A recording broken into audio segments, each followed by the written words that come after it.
dentists or consultants or coaches talk about, or maybe even know about. But I'm telling you, probably the most important equation or formula that you could ever know in the success of your practice. So hang on 1 second and I'll get to tell you what that is all about. I am Dr. Richard Maddow, co-founder of the Maddow Center for Dental Practice Success. And welcome again to the Dental Practice Fixers podcast. Thanks so much for being here. We really appreciate you.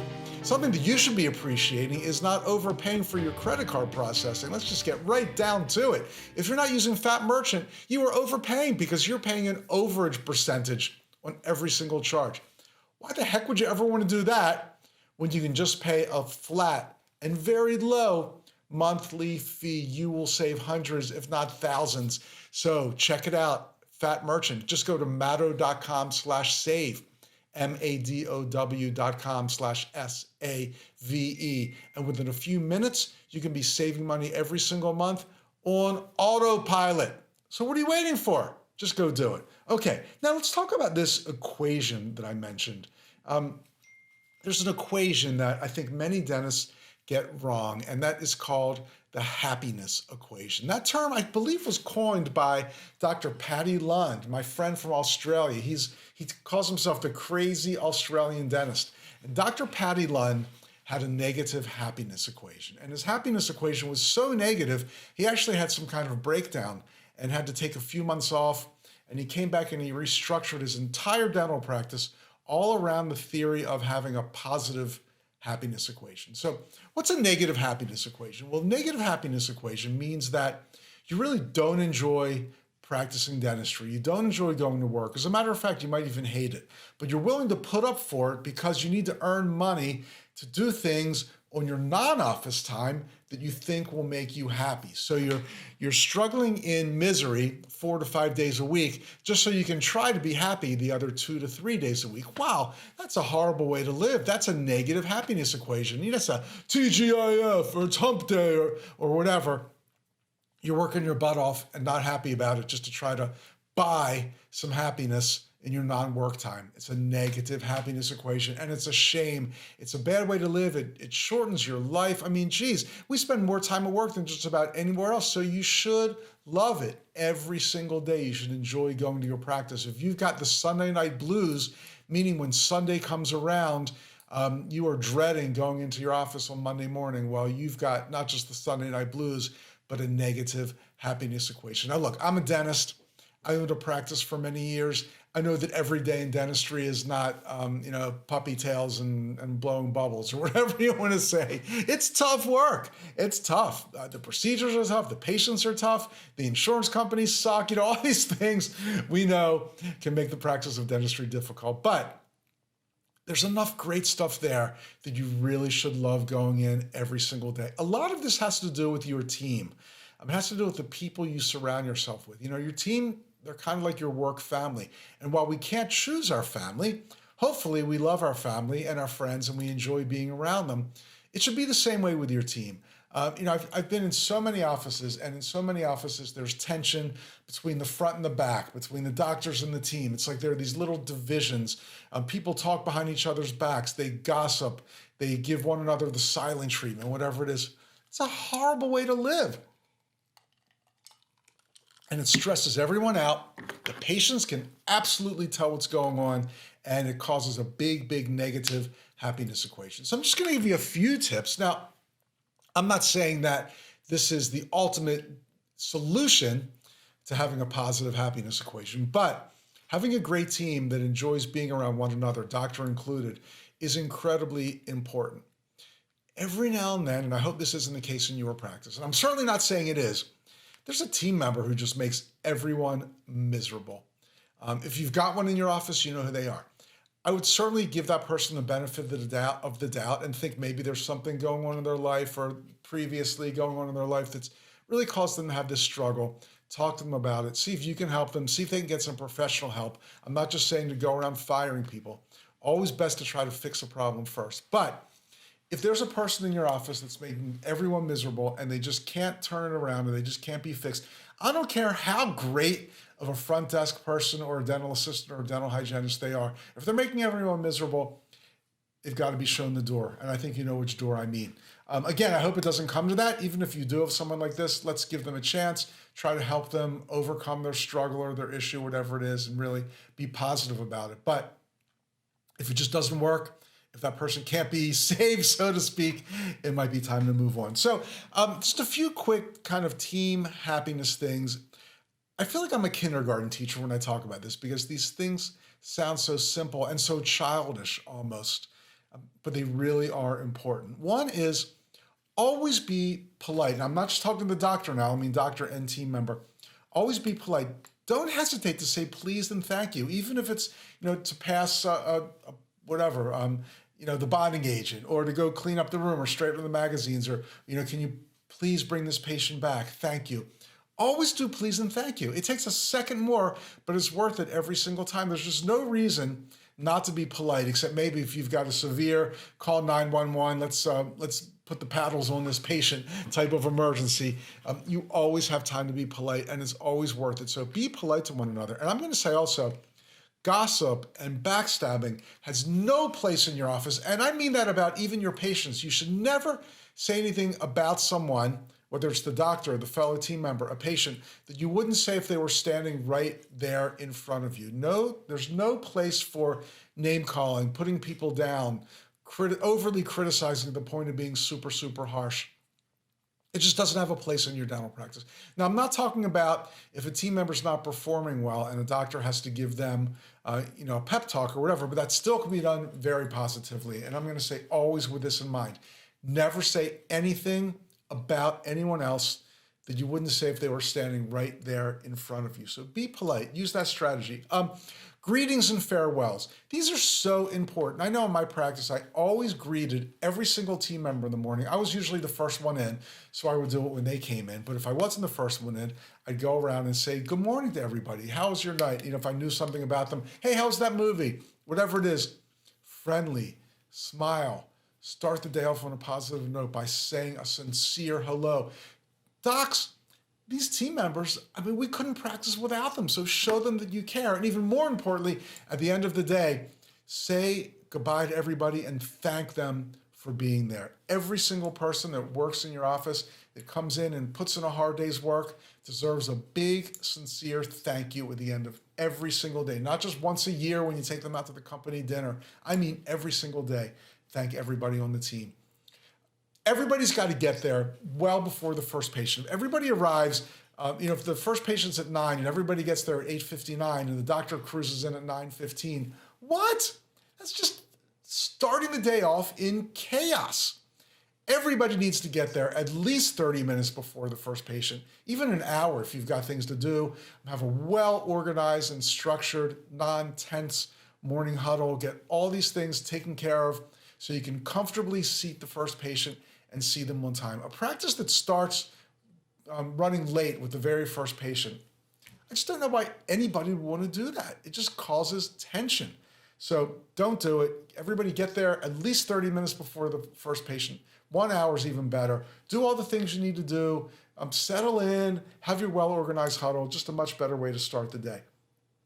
Always have an atmosphere of respect and appreciation. We respect one another. We appreciate one another. I can't stand when the front is mad at the back or whatever. I think it's always good actually to, at a team meeting, talk about what everybody's job is. And everybody that doesn't have that exact job, see what you can do to make that person's job easier, how you can pitch in, or at least how you can appreciate what every single person does in the practice. So a true atmosphere of respect and appreciation. And talking about the team, every person on the team must pass what I call the seating chart rule. What the heck is the seating chart rule? Many years ago, it was right before a Maddow Center holiday party, and it was at a nice steakhouse, and Dave and I got there early. Why did we get there early? Well, we always get to things early, but there was a second reason why we got there early. That was to put out place cards. We had a huge, long table, many people working at the Maddow Center at that time, and we put out place cards. We kind of made it look like there was a reason because everybody got a bottle of wine or a tin of cookies or whatever, picked out specifically for them. But the real reason was We knew there were certain team members who couldn't sit next to one another. Oh, if we put Harriet next to Linda, they're going to get into a fight. And we can't put these two together because they're just going to be gossiping and whispering to each other the whole time, causing a ruckus. So we needed to carefully make a seating chart so that everybody would get along. And then it was even worse. We were really particular about who sat next to us. Like, oh, hell, if I'm sitting next to that person, I'll only sit next to this person because they're kind of the boss's pet. Horrible way to do things. Horrible, horrible, horrible. You should never have to do that. So I'm going to say when you hire somebody, they should always pass the seating chart rule. And that is, would you mind sitting next to this person at the practice holiday dinner? Or if you go out to dinner one night to treat your team to something or whatever, you've got a seminar where you're all sitting together at a table.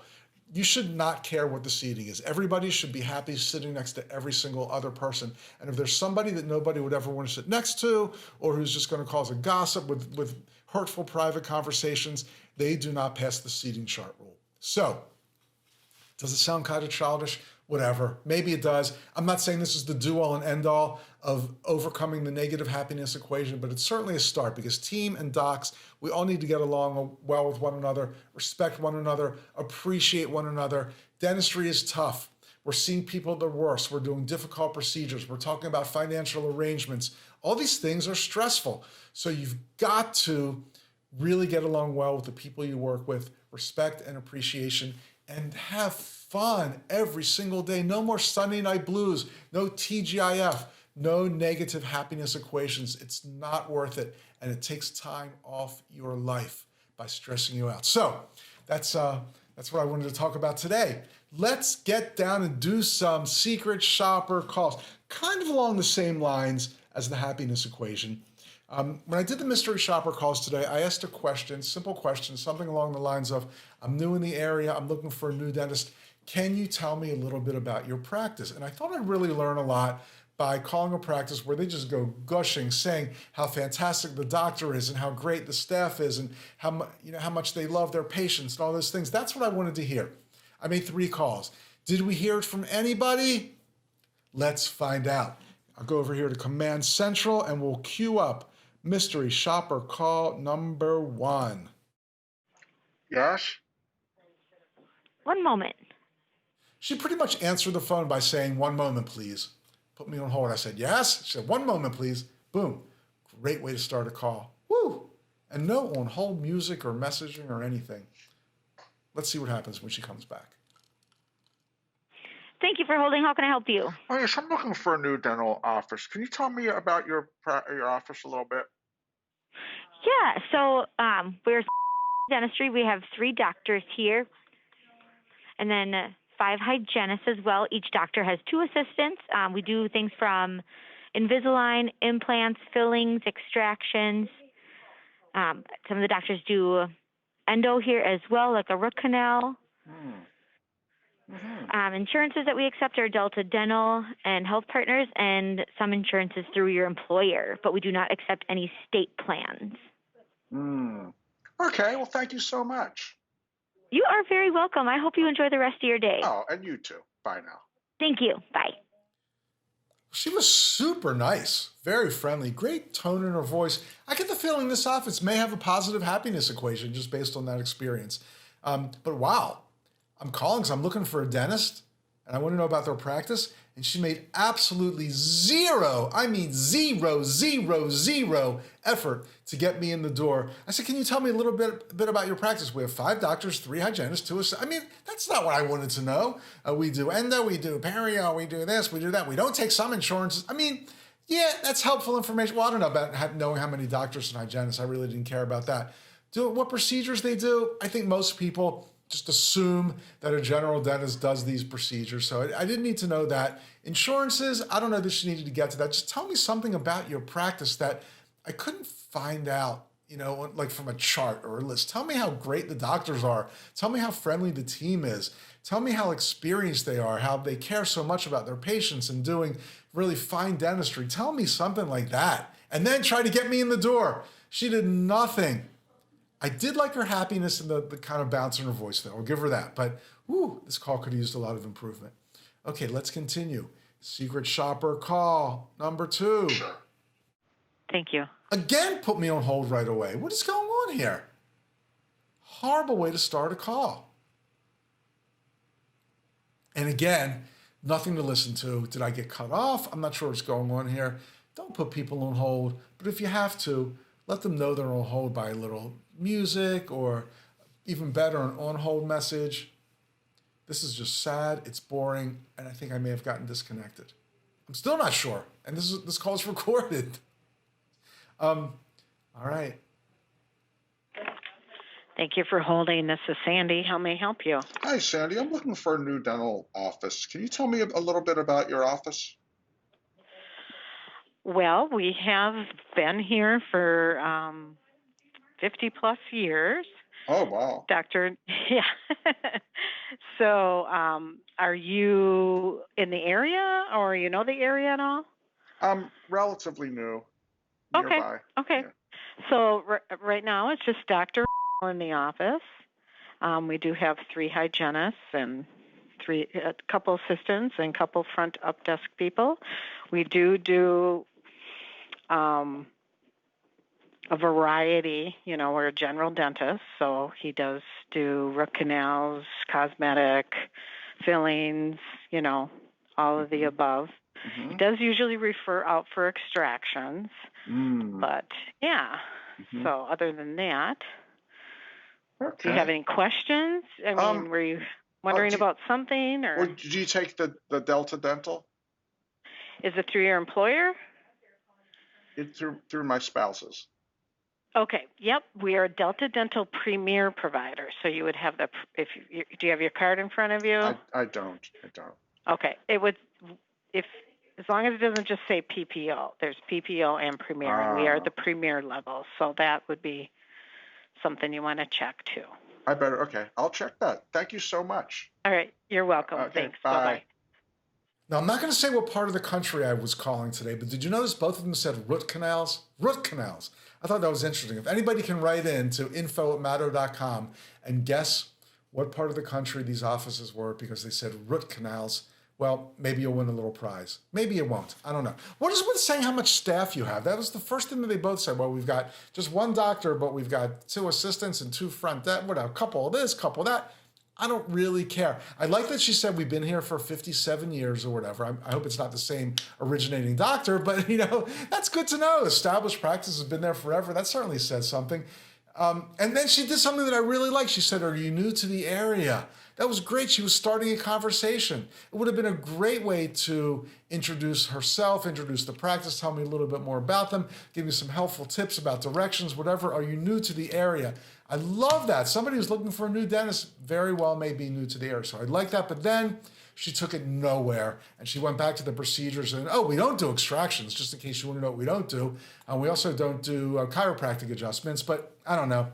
She had a couple positive things there, but mostly don't like it. And then never, ever, ever ask for the appointment.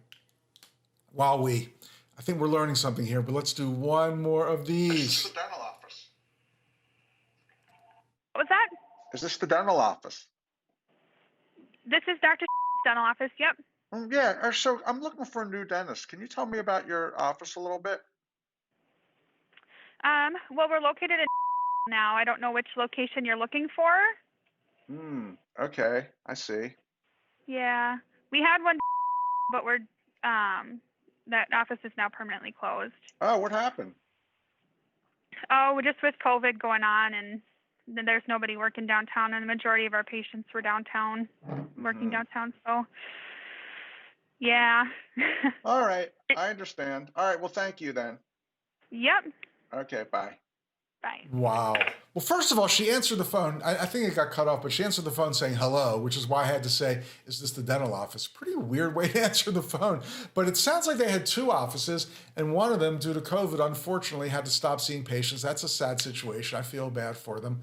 But she, for some reason, assumed that I was calling about that office and not the other one.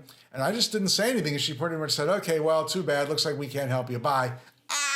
What's going on here? I'm looking for a new dentist. Boom, you should bend over backwards for this person. Can you tell me something about the office? Yes, tell me how great you are. Tell me how long you've been in practice. Tell me that the doctor is gentle. Tell me that the dentistry is of such a high quality that you go there yourself and you've recommended to so many people and they're all happy and we'd love to see you. Are you busy tomorrow at 10? We can get you in then. Whatever it is, geez, it's not that hard. I'm going to go crazy, but you're going to go crazy too if you have a negative happiness equation. So I hope this lesson was really important to you. And I am going to just about wrap it up by saying one way you can even make your happiness equation a tiny bit better is by saving money every month with Fat Merchants. So go to Maddo.com/save. I am Dr. Richard Maddo, and we would love to learn more about you. Send us an email, info@maddo.com, or go to maddo.com, MADOW.com, to check things out. We'll even do a free practice snapshot for you where we'll do